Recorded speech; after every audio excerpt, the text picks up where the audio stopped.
Well, they're a part of our everyday routine. Soaps, lotions, deodorants, and more. But there's a hidden danger to some beauty products you may not know about. Yeah, today in CURES, we're talking about the harmful effects that chemicals and all of our personal care products can really have on reproductive health specifically. So here to talk more about this is an expert, Leslie Hart. She's an epidemiologist, also the associate professor of public health at the College of Charleston, and she's just published a new academic article about this. Thank you so much for being with us. Thank you for having me. So first, just let me ask you, you wrote this out of personal experience. I know you have the know-how, but you had your own fertility struggles, and you really looked into what could be happening with these products.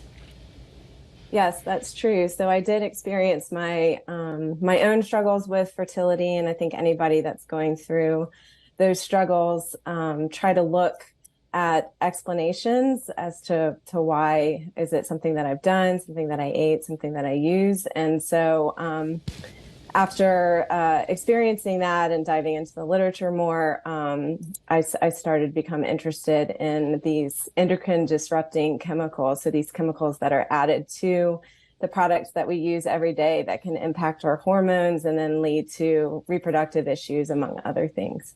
And you really have to look at the labels here. I mean, I was hearing something about this last year, but it's you really have to search and try to see what chemicals, you have to know what you're looking for, right? And you really have to search through the aisles to find it. Absolutely. It can be very, very challenging. So as you probably experienced, you look at the labels and it almost seems like a different language sometimes. So it can be really hard to understand what's truly in these products. More and more companies are starting to realize that there's an advantage of listing that their products are free of some of these chemicals. So it's getting better, but absolutely still a challenge. And one study, you looked at all different studies, but one study actually showed that women 18 to 44 had an increased exposure to those common, phthalates that are in all these products, had twice the odds of developing endometriosis. I know that there was another study where it showed that young adolescents, that they were using these products, and when they stopped, you could actually see the decrease of the chemicals in the urine.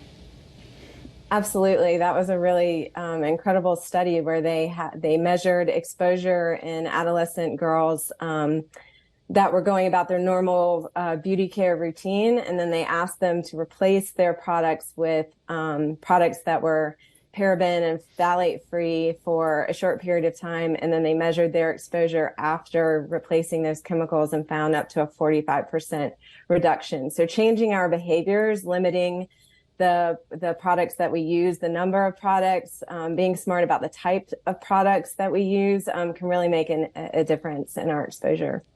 And so many people love to wear makeup, teens, women, so many people love to wear makeup.